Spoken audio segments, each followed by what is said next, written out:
¿Dónde nació? ¿Cómo era su familia? Nací en Buenos Aires en 1919. Mi madre había sido enfermera, había trabajado en Alemania, en China y en Rosario. Mi padre era miembro de una familia de intelectuales. Su padre era juez, llegó a ser presidente de la Suprema Corte. Mi padre era médico de profesión, medalla de oro de su promoción, militante socialista, diputado nacional.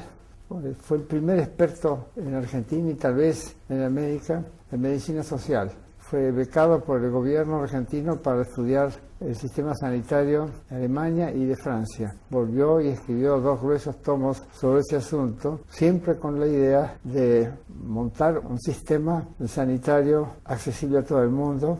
Durante el último año de su función parlamentaria, el 36, presentó un grueso proyecto de ley sobre seguro médico o seguro de salud universal y gratuito, que por supuesto no pasó.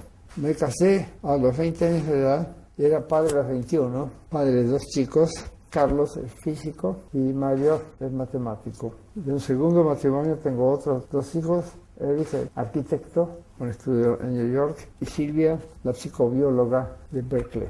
¿A qué colegio fue? Fui a distintas escuelas primarias, la mejor de las cuales me pareció la Escuela Argentina Modelo. Tenía maestros muy buenos, muy dedicados, que nos respetaban muchísimo, me enseñaron muchísimo. Y después me pasaron, desgraciadamente, al Colegio Nacional de Buenos Aires, que para mí fue una cárcel. Lo más importante en ese colegio era la disciplina.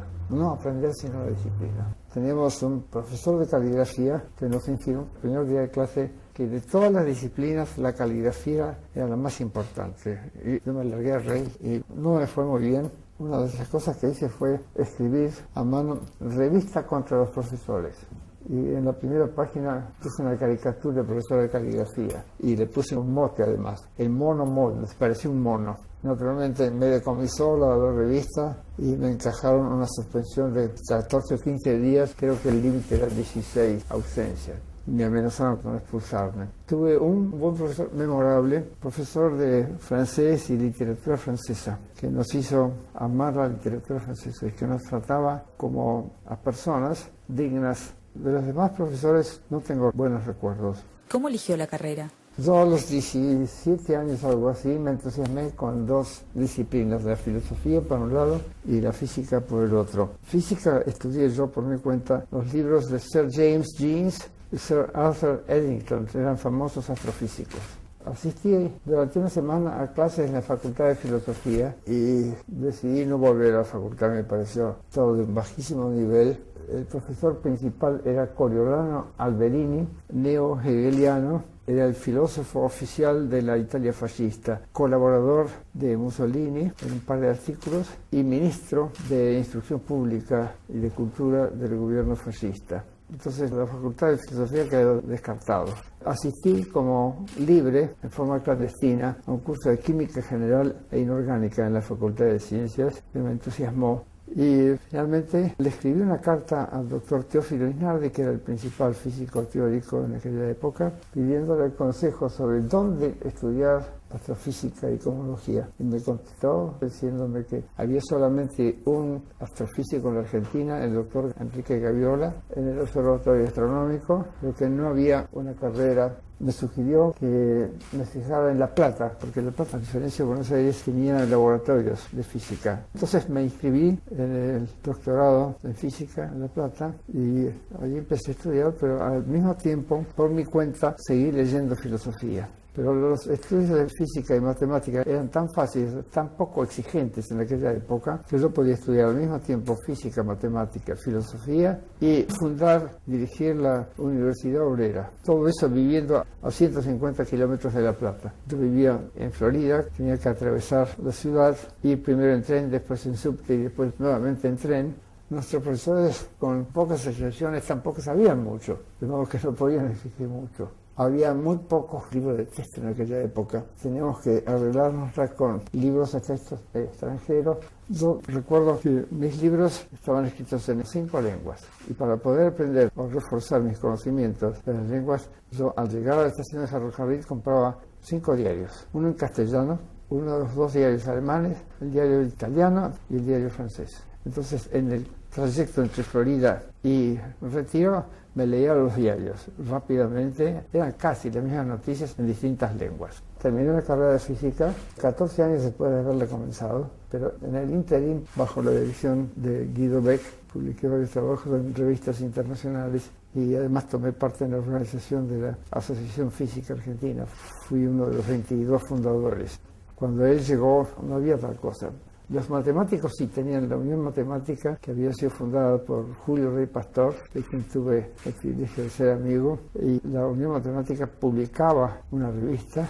Cuando los físicos necesitábamos una revista, fui a pedirle a don Julio si nos hacía un lugarcito. Entonces, con mucho gusto, agregó revista de la Unión Matemática Argentina y de la Asociación Física Argentina. Entonces ahí publicábamos algunas cosas.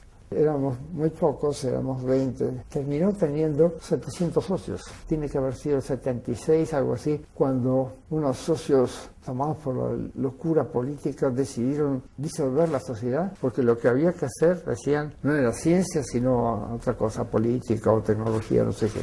Los peronistas sostenían que había que hacer tecnología. Pero durante la dictadura, como digo, alguien tomó esa decisión suicida. ¿Y qué hizo después de graduarse? Seguí siendo ayudante de cátedra de física. Fui el primer ayudante de cátedra y me ganaba la vida como podía. Fui gerente de una sociedad de construcciones, hacía traducciones, daba clases particulares y iba vendiendo poco a poco lo que me había dejado mi padre. No tuve empleo regular pagado hasta después de la Libertadora. No tenía ni siquiera documento de identidad por mis antecedentes policiales. Tenía un documento de validez provincial solamente, conseguido a través de un amigo. Era una cédula de identidad de la provincia de Buenos Aires, pero no tenía la cédula de identidad de la Policía Federal, que es la única que permite obtener pasaporte. No obtuve pasaporte hasta el 55, 56. Después del 55 me presenté a concursos y gané 2 concursos, el de Física Teórica en La Plata y el de Filosofía de la Ciencia en Buenos Aires, en la Facultad de Filosofía y Letras. Durante un tiempo enseñé ambas materias al mismo tiempo, una en La Plata y otras 2 en Buenos Aires, hasta que me concedieron dedicación exclusiva en la Facultad de Filosofía en el 58, y a partir de entonces enseñé en un solo lugar. Me quedé mucho más tiempo para estudiar, por supuesto, y me quedé ahí muy contento hasta comienzos del 63. Me fui y no volví. ¿Por qué emigró? Me fui por 2 motivos. Uno, porque yo temía una nueva dictadura. Había ocurrido recientemente el enfrentamiento entre 2 facciones del ejército, los colorados y los azules. Y además lo habían destituido a Frondizi. Y la primera oferta que vino por teléfono fue de la Universidad de Texas. Tomamos el primer avión, enseñé ahí un semestre y renuncié a mi puesto en la universidad. Y busqué el lugar, no tenía ningún lugar fijo. Tampoco tenía permiso para quedarme más de un año seguido en Estados Unidos. Nos quedamos 2 años seguidos, primero en Filadelfia, después en Delaware, y de ahí fuimos a Alemania. Yo fui con una beca Humboldt que me permitió escribir mi libro Foundations of Physics. Estuve durante un año en el Instituto de Física Teórica de la Universidad de Freiburg, la misma universidad en que había enseñado ese simulador y delincuente Martin Heidegger. Mi mujer se doctoró en matemática en la Universidad de Pensilvania, ella es mucho más joven que yo, y le ofrecieron un cargo en McGill University, en Montreal. Entonces yo tenía que seguirla, como dice el tango. Dada la casualidad, estábamos visitando en Florencia un amigo que a su vez había invitado al director editorial de la Nuova Editrice de Firenze, una editorial muy prestigiosa, y entonces dijo que tenía un proyecto con Montreal. Interesante. Le conté que mi mujer tenía ganas de ir a Montreal y le pregunté si conocía a alguien. Ahí dice, justamente, mi socio es el profesor Klivansky, que es el director del Departamento de Filosofía. Escríbale a él. Entonces le escribí a Klivansky, quien me contestó enseguida. Me dijo, venga, yo necesito un sucesor. No quiero seguir siendo director. Le dije, no, muchas gracias. Yo tengo un proyecto de investigación en filosofía. No me interesa la administración. Si me quieren como profesor ordinario, vengo. Entonces me aceptaron como profesor ordinario. Fuimos a McGill. Enseñé en Canadá exclusivamente filosofía. Y ahí estuvimos durante 43 años, hasta que me jubilé hace unos meses, cuando cumplí 90. ¿Y cómo fue construyendo sus obras, sus textos? El primer proyecto era más modesto, se llamaba Semántica y Ontología de la Ciencia. Se me ocurrió en el año 66, dije, tengo que desarrollar los pensamientos embriónicos que había expuesto en mi libro Foundations of Physics, que acababa de terminar.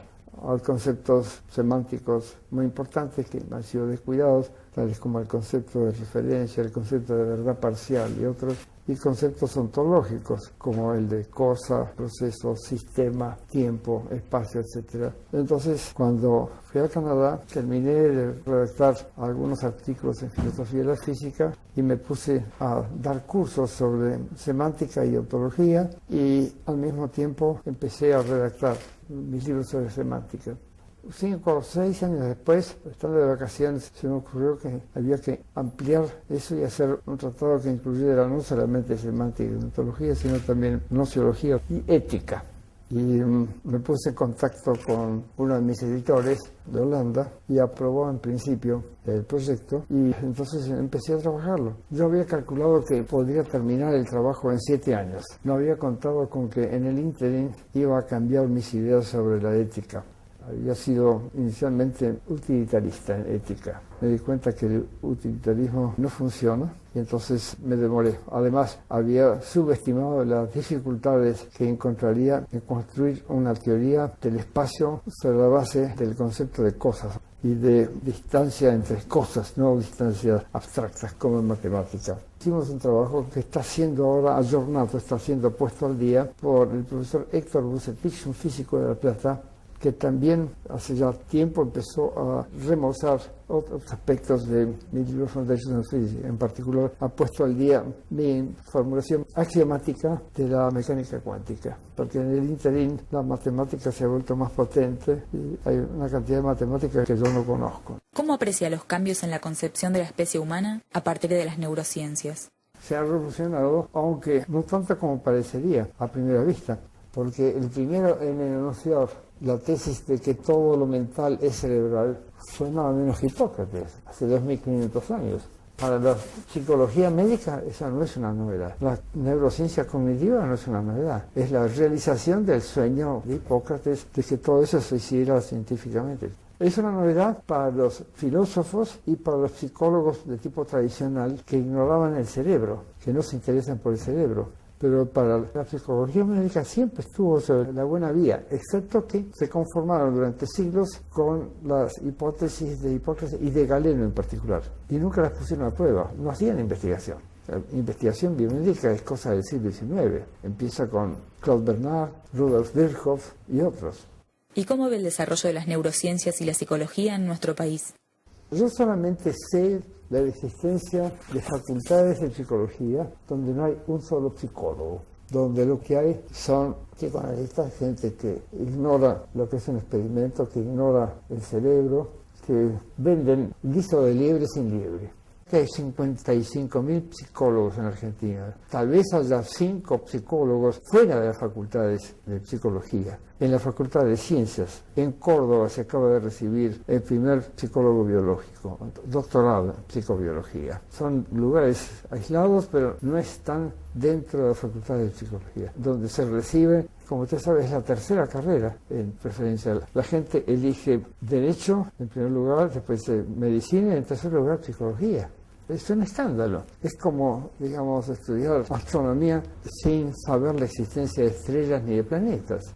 ¿Y por qué sucede eso en la Argentina y no en otros lugares del mundo? Yo creo que uno de los tantos factores es que el psicoanálisis rinde, se gana plata con el psicoanálisis. Pero otro, más importante, tal vez sea filosófico. En los años 20, el cientificismo o positivismo fue desplazado en las facultades de humanidades del país por el idealismo. Por ejemplo, en la Facultad de Filosofía y Letras de Buenos Aires imperó el neohegelianismo de Gentile, que era netamente anticientífico.